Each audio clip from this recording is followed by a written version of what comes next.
Nursing ഒരു skilled professional course ആണെന്ന് എല്ലാവർക്കും അറിയാലോ. സ്കിൽഡ് പ്രൊഫഷൻ എന്ന് പറഞ്ഞാൽ നമ്മുടെ എക്സ്പീരിയൻസിലൂടെയാണ് നമ്മൾ നോളജ് ഗെയിൻ ചെയ്യുന്നത്. സോ നഴ്സിംഗ് ഒരു ഹൈലി ട്രെയിൻഡ് എഡ്യൂക്കേഷൻ സിസ്റ്റം ആണെന്ന് നമുക്ക് പറയാം. പ്രാക്ടിക്കൽ സ്കില്ലിനെയും നമ്മുടെ തിയറട്ടിക്കൽ നോളജിനെയും അപ്ഗ്രേഡ് ചെയ്യേണ്ടത് കൊണ്ട് നമുക്ക് കുറച്ച് കോഴ്സസ് കൂടി പഠിക്കേണ്ടതുണ്ട്. സോ ആ കോഴ്സസ് എന്താണെന്നാണ് ഞാൻ ഈ വീഡിയോയിൽ എക്സ്പ്ലെയിൻ ചെയ്യാൻ പോകുന്നത്. പിന്നെ പല കോഴ്സസിനെ പറ്റിയിട്ട് പലർക്കും ചെറിയ ഡൗട്ട്സ് ഒക്കെ ഉണ്ട്. അപ്പൊ ആ ഡൗട്ട്സ് ഒക്കെ ക്ലിയർ ചെയ്യാൻ വേണ്ടിയിട്ട് കൂടിയാണ് ഇന്ന് ഈ വീഡിയോ ചെയ്യുന്നത്.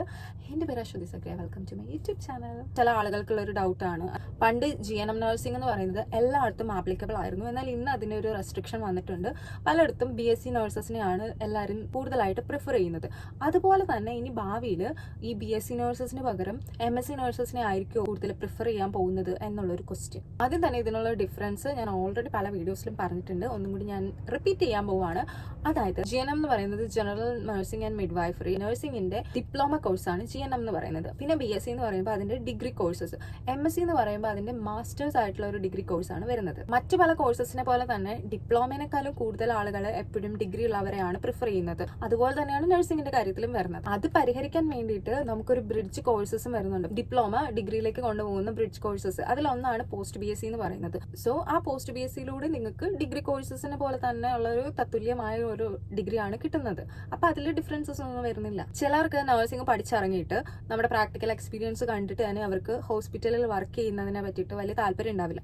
അങ്ങനെയുള്ളവർക്ക് ഒരു ഓപ്ഷനാണ് ഈ MSc എന്ന് പറയുന്നത്. MSc എടുത്തവർ കൂടുതലായിട്ട് നമ്മൾ കാണുന്നത് നഴ്സിംഗ് കോളേജസിൽ ലെക്ചേഴ്സ് ആയിട്ടാണ്, അല്ലെങ്കിൽ തുടർന്ന് പിന്നെയും PhD ഒക്കെ എടുക്കാൻ വേണ്ടിയിട്ട് നമുക്ക് MScയിലേക്ക് പോവാം. പഠിക്കാൻ താല്പര്യമുള്ളവർക്ക് MSc എടുക്കുന്നത് നല്ലതായിരിക്കും. പോസ്റ്റ് BSc കഴിഞ്ഞ നഴ്സസും അല്ലെങ്കിൽ BSc നഴ്സിംഗ് കഴിഞ്ഞവർക്കുമാണ് ഈ MSc എടുക്കാനുള്ള ഒരു എലിജിബിലിറ്റി ഉള്ളവർ. ഈ MSc കോഴ്സ് എടുക്കുമ്പോഴത്തേനും നമുക്ക് സെലക്ടഡ് ആയിട്ടുള്ള കുറച്ച് സബ്ജക്റ്റിൽ നമുക്ക് ഫോക്കസ് ചെയ്യാൻ പറ്റും. ഇനി ഇതുകൊണ്ട് ഹോസ്പിറ്റലിൽ വർക്ക് ചെയ്യുന്നതിന് എന്തെങ്കിലും ഗുണമുണ്ടോ? അതാണ് ഏറ്റവും ഇമ്പോർട്ടന്റ് ആയിട്ട് നമുക്ക് അറിയേണ്ടത്. ഇപ്പൊ നിങ്ങൾ സ്പെഷ്യലൈസ്ഡ് ആയിട്ട് ഏതെങ്കിലും ഒരു സബ്ജക്റ്റിലെ MSc മെഡിക്കൽ സർജിക്കൽ അല്ലെങ്കിൽ gynaecology, mental health, child health, ഇതിൽ ഏതെങ്കിലും ഒരു സ്പെഷ്യലൈസ്ഡ് ആയിട്ട് നിങ്ങൾ ഒരു MSc എടുത്തിട്ടുണ്ടെങ്കിൽ മേ ബി നിങ്ങൾ ഹോസ്പിറ്റലിൽ വർക്ക് ചെയ്യുമ്പോൾ ഹയർ പൊസിഷനിൽ, സൂപ്പർവൈസിങ് പൊസിഷനിലോ അല്ലെങ്കിൽ അങ്ങനെയുള്ള ഹയർ അതോറിറ്റിയിൽ വർക്ക് ചെയ്യാൻ വേണ്ടിയിട്ട് നിങ്ങൾക്ക് ഈ ഒരു MSc എന്ന് പറയുന്ന ഒരു സർട്ടിഫിക്കറ്റ് കൊണ്ട് ചിലപ്പം ആ ഒരു പർട്ടിക്കുലർ സെറ്റിംഗ്സിൽ വർക്ക് ചെയ്യാൻ ഹെൽപ്പ് ചെയ്യും. മെന്റൽ ഹെൽത്ത് ഒഴിച്ച് ബാക്കിയുള്ള സബ്ജക്റ്റിലൊക്കെ നിങ്ങൾ MSc എടുത്താലും ചില രാജ്യങ്ങളിൽ നിങ്ങൾ അവിടെ ഓവർ ക്വാളിഫൈഡ് ആയി പോകും. സോ ചില സാഹചര്യങ്ങളിൽ നിങ്ങൾക്ക് കിട്ടേണ്ട ഓപ്പർച്യൂണിറ്റീസ് പോലും നഷ്ടമാവാൻ ഈ എക്സ്ട്രാ സർട്ടിഫിക്കറ്റ് ആയിട്ടുള്ള ഈ MSc ഒരു കാരണമാവാം. ഇന്ത്യയിൽ വർക്ക് ചെയ്യുമ്പോൾ നിങ്ങൾ MScയും കൂടി ഉണ്ടെങ്കിൽ അതൊരു ആഡഡ് അഡ്വാൻറ്റേജ് ആയിട്ടാണ് ഇന്ത്യയിൽ കണക്കാക്കപ്പെടുന്നത്.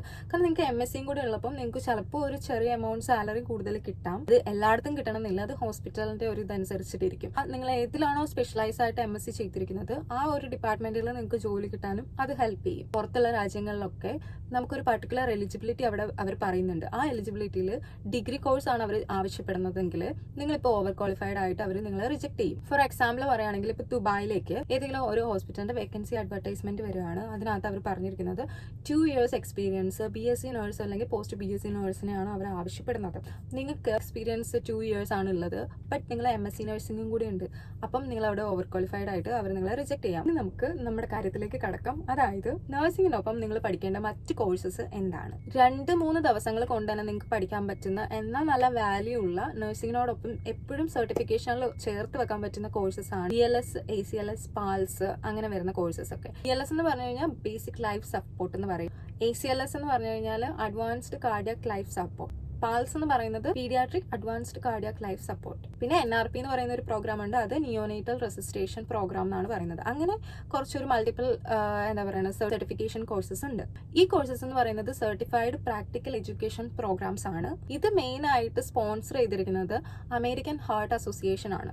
ആ ഒരു AHAയുടെ അണ്ടറിലാണ് ഈ പറയുന്ന കോഴ്സസ് ഒക്കെ മെയിൻ ആയിട്ട് നമ്മൾക്ക് പഠിക്കുന്നത്. സോ നിങ്ങൾക്ക് നഴ്സിംഗിന്റെ കൂടെ ഈ ഒരു കോഴ്സസും കൂടെ ഉണ്ടെന്ന് പറയുന്നത് ഒരു ആഡഡ് അഡ്വാൻറ്റേജ് ആണ്. എനിക്ക് ഇന്ന കോഴ്സസ് എക്സ്ട്രാ ഉണ്ടെന്ന് പറയുന്നത് എപ്പോഴും നിങ്ങളുടെ CV അല്ലെങ്കിൽ റെസ്യൂമി ഹൈലൈറ്റ് ചെയ്യാൻ ഹെൽപ്പ് ചെയ്യും. അല്ലാതെ പിന്നെ കുറെ ഷോർട്ട് കോഴ്സസ് ഒക്കെ ഉണ്ട്. അതായത് ചിലപ്പോൾ 1 month അല്ലെങ്കിൽ 2 monthന്റെ ഒക്കെ ചെറിയ കോഴ്സസ് ഒക്കെ ആയിരിക്കും, അല്ലെങ്കിൽ എന്തെങ്കിലും കണ്ടീഷൻസ് ബേസ് ചെയ്തിരിക്കുന്ന കോഴ്സസ് ആയിരിക്കും. അപ്പൊ ഇങ്ങനത്തെ കോഴ്സസ് ഒക്കെ ചെറിയൊരു 1 month അല്ലെങ്കിൽ 2 monthന്റെ ഒക്കെ കോഴ്സസോ 1 weekന്റെ കോഴ്സസ് ഒക്കെ ആയിരിക്കും. അപ്പൊ നിങ്ങൾ ഇത് അറ്റൻഡ് ചെയ്യണം എന്നൊക്കെ പറഞ്ഞിട്ട് ചിലപ്പോൾ ചില അഡ്വർടൈസ്മെന്റ് ഒക്കെ ഈ നമ്മൾ കാണാറുണ്ട് സോഷ്യൽ മീഡിയയിലൊക്കെ. അപ്പം ഇങ്ങനത്തെ കാര്യങ്ങൾ എപ്പോഴും മെഡിക്കൽ ഫീൽഡിലുള്ളവർക്ക് അറ്റൻഡ് ചെയ്ത് കഴിഞ്ഞാൽ നല്ലതായിരിക്കും എന്നുള്ളൊരു തെറ്റിദ്ധാരണയുണ്ട്.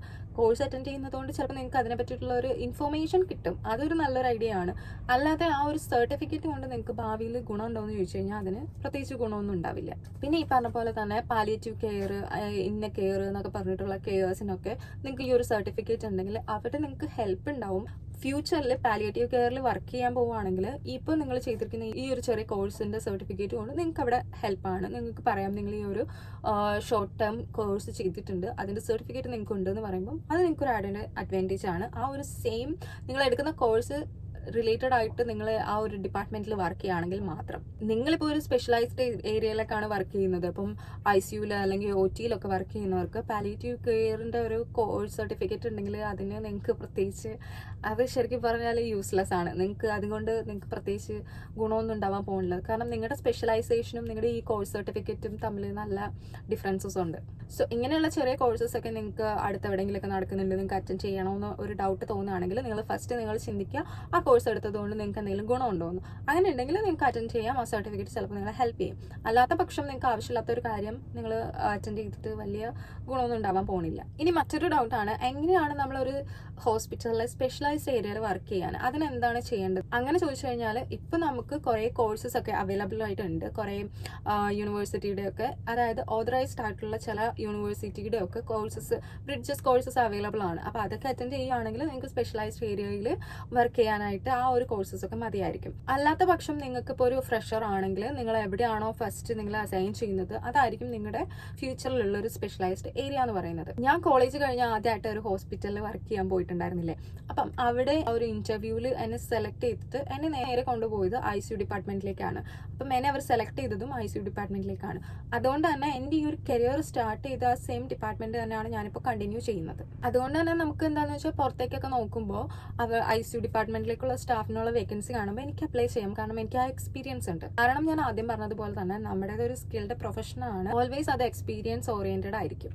ഇനി എനിക്ക് വേറൊരു ഡിപ്പാർട്ട്മെന്റിലേക്ക് എക്സ്പീരിയൻസ് വേണം, അല്ലെങ്കിൽ എനിക്ക് ഒരു ചേഞ്ച് വേണം, എനിക്ക് ICU ഡിപ്പാർട്ട്മെന്റ് വേണ്ട വേറൊരു ഡിപ്പാർട്ട്മെന്റിലേക്കാണ് താല്പര്യമെങ്കിലും അതും പോസിബിൾ ആണ്. നമ്മൾ ഹയർ ചെയ്യുന്ന ഹോസ്പിറ്റൽ അത് അലോ ചെയ്താൽ എന്നാൽ മാത്രം നമുക്ക് മറ്റൊരു ഡിപ്പാർട്ട്മെന്റ് ചൂസ് ചെയ്യാൻ പറ്റും. പിന്നെ മൾട്ടിപ്പിൾ ആയിട്ടുള്ള ഏരിയാസിലൊക്കെ എക്സ്പീരിയൻസ് ഉണ്ടാവുന്നത് ഒരു നല്ല കാര്യമാണ്.